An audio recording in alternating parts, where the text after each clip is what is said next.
Bismillahirrahmanirrahim. Assalamualaikum warahmatullahi wabarakatuh. Salam sejahtera, salam sehat bagi kita semua. Yang saya hormati Presiden Republik Indonesia, Bapak Insinyur Haji Joko Widodo, Menteri Hukum dan Hak Asasi Manusia, Bapak Yasona Hamunangan Lauli, para pimpinan kementerian dan lembaga negara, tokoh-tokoh masyarakat, dan bangsa yang saya banggakan, yang saya cintai, saya banggakan juga para komisioner Komnas HAM dan seluruh staf Komnas HAM Republik Indonesia. 3/4 sudah kemerdekaan bangsa Indonesia diproklamasikan oleh tokoh-tokoh pendiri Republik Indonesia, menorehkan sejarah besar dengan pikiran yang besar, serta tekad yang kuat melahirkan negara Republik Indonesia sebagai jawaban atas penindasan penjajahan ratusan tahun yang dialami oleh bangsa-bangsa di seluruh tanah Nusantara. Apa yang kita sebut sebagai nation state Indonesia, imagine community, atau suatu gagasan bersama tentang negara bangsa yang dilandaskan kepada nilai-nilai dan prinsip-prinsip demokrasi dan hak asasi manusia.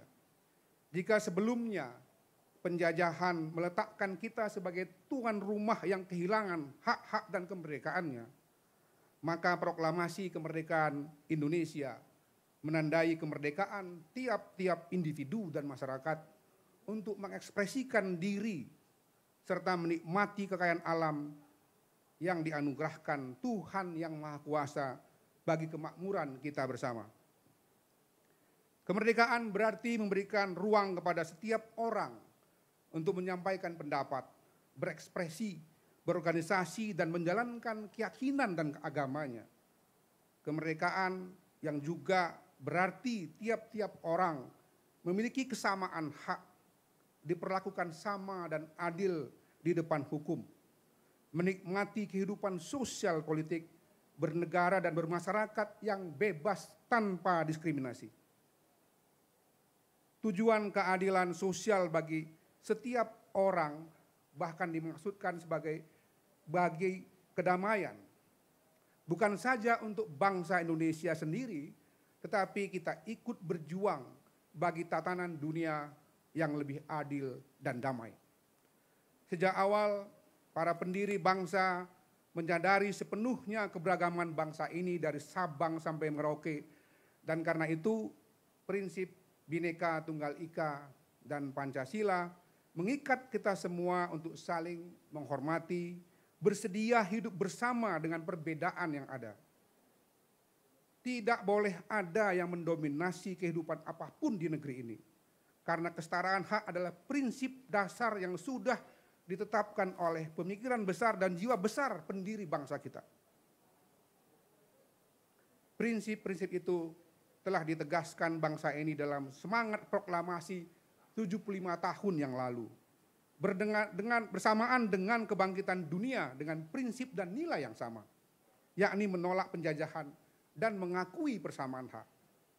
Itu pula sebabnya sejak awal berdirinya Republik ini, bangsa Indonesia berdiri sama tegak dengan peradaban masyarakat dunia. Tokoh-tokoh bangsa Indonesia merupakan bagian dari tokoh-tokoh besar dunia, dan kita bangga dengan kebesaran sejarah itu. Bapak Ibu hadirin yang saya muliakan, kebesaran pemikiran dan sikap itu menjadi tantangan kita hari ini dan masa depan, untuk tanpa henti memperkuat sistem demokrasi kita, memperkuat nilai-nilai hak asasi manusia, tidak saja di dalam sistem bernegara, tetapi juga di dalam sistem kemasyarakatan kita. Tugas generasi ini dan generasi masa depan adalah menjaga martabat manusia Indonesia sebagai makhluk ciptaan Tuhan yang mulia.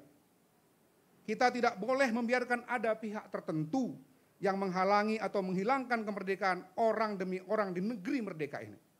Tidak boleh kita biarkan ada orang yang mengalami kekerasan, kehilangan hak-hak dasarnya, mengalami perendahan martabat dan diperlakukan tidak adil di bidang hukum, politik, ekonomi, dan sosial budaya. Asas kesetaraan dan keadilan adalah nafas kita di dalam berbangsa dan bernegara. Seluruh regulasi, kebijakan mesti ditata sedemikian rupa dengan tetap menghormati asas kesetaraan dan keadilan. Itulah tugas besar bangsa saat ini dan ke depan. Meneruskan cita-cita pemikiran besar pendiri bangsa, yakni membangun peradaban maju Indonesia yang berlandaskan prinsip kemanusiaan dan keadilan. Hari Asasi Manusia Sedunia tanggal 10 Desember yang kita rayakan hari ini meneguhkan tekad kita semua untuk bahu-membahu di dalam semangat solidaritas kebangsaan. Solidaritas kebangsaan adalah kata kunci yang belakangan ini seringkali kita lupakan. Karena lebih mengutamakan kepentingan diri dan kelompok sendiri. Saya ingin mengajak semua elemen bangsa untuk kembali memperkuat solidaritas kebangsaan dengan dasar nilai kemanusiaan. Nilai kemanusiaan adalah nilai yang mampu memutus demarkasi identitas internal keagamaan atau identitas sosial budaya lainnya.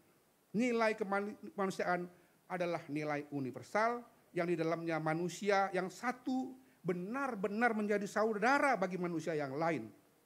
Pandemi global COVID-19 yang juga menimpa Indonesia sesungguhnya adalah cobaan sekaligus peluang bagi kita semua untuk memperkuat solidaritas kebangsaan untuk menyelamatkan manusia Indonesia. Puji syukur kehadirat Allah Subhanahu wa taala, Tuhan yang Maha Kuasa atas berkah dan rahmat-Nya yang tetap menjaga bangsa ini meski badai tantangan terus datang menerpa. Terima kasih kepada seluruh elemen bangsa yang tetap meyakini nilai-nilai demokrasi dan hak asasi manusia sebagai nafas kehidupan kita bernegara dan bermasyarakat. Komnas HAM akan terus berupaya menjadi pilar penting di dalam menjaga nilai-nilai kemerdekaan, kesetaraan, dan pendekatan anti kekerasan. Akhir kata, terima kasih atas kesediaan Bapak Presiden Republik Indonesia, Insinyur Haji Joko Widodo untuk menyampaikan pidato kenegaraan dalam merayakan Hari HAM Sedunia tanggal 10 Desember 2020. Wassalamualaikum warahmatullahi wabarakatuh. Salam sejahtera, salam sehat bagi kita semua.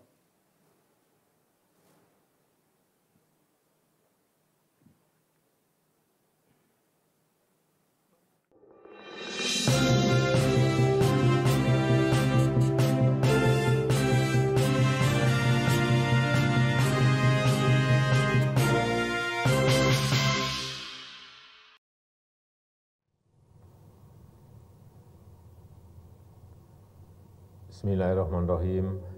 Assalamualaikum warahmatullahi wabarakatuh. Salam sejahtera bagi kita semuanya. Om Swastiastu, Namo Buddhaya, salam kebajikan. Yang saya hormati para menteri, para pimpinan lembaga negara yang hadir, yang saya hormati Ketua dan anggota Komisi Nasional Hak Asasi Manusia Republik Indonesia, pegiat dan pejuang HAM, para gubernur, bupati, dan wali kota, hadirin yang saya muliakan.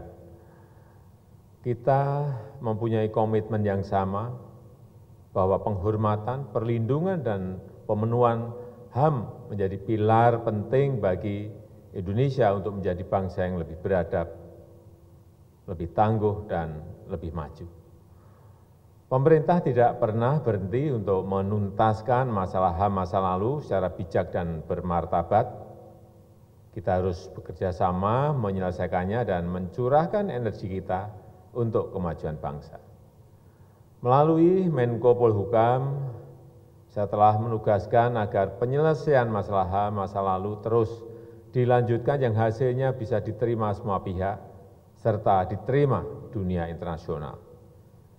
Bapak Ibu hadirin yang saya hormati, komitmen kuat pemerintah dalam penegakan HAM telah dituangkan dalam Rencana Aksi Nasional HAM 2020-2025. Hak sipil, hak politik, serta hak ekonomi dan sosial, serta budaya harus dilindungi secara berimbang dan tidak ada satupun yang terabaikan.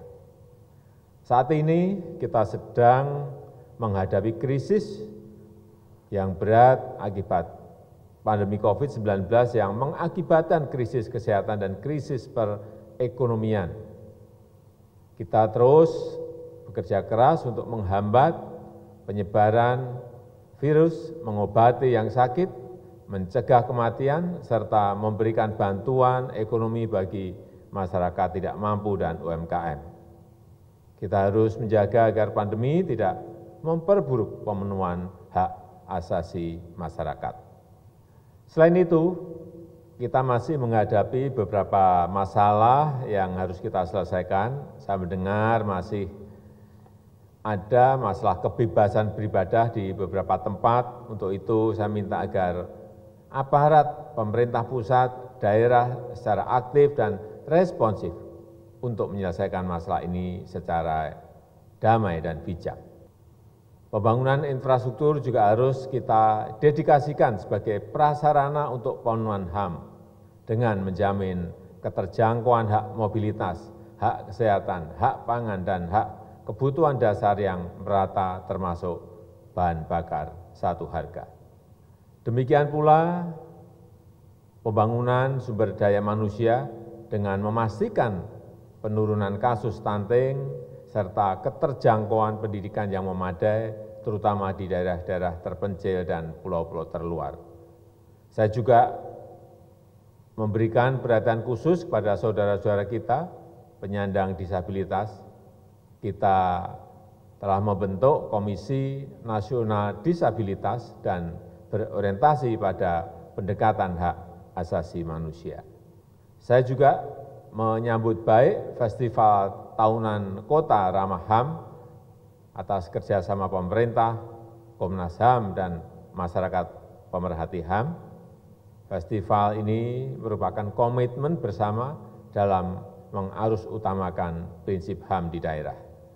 Bapak Ibu hadirin yang saya hormati, saya menyampaikan terima kasih kepada Komnas HAM dan para pegiat HAM yang terus aktif meningkatkan kesadaran HAM.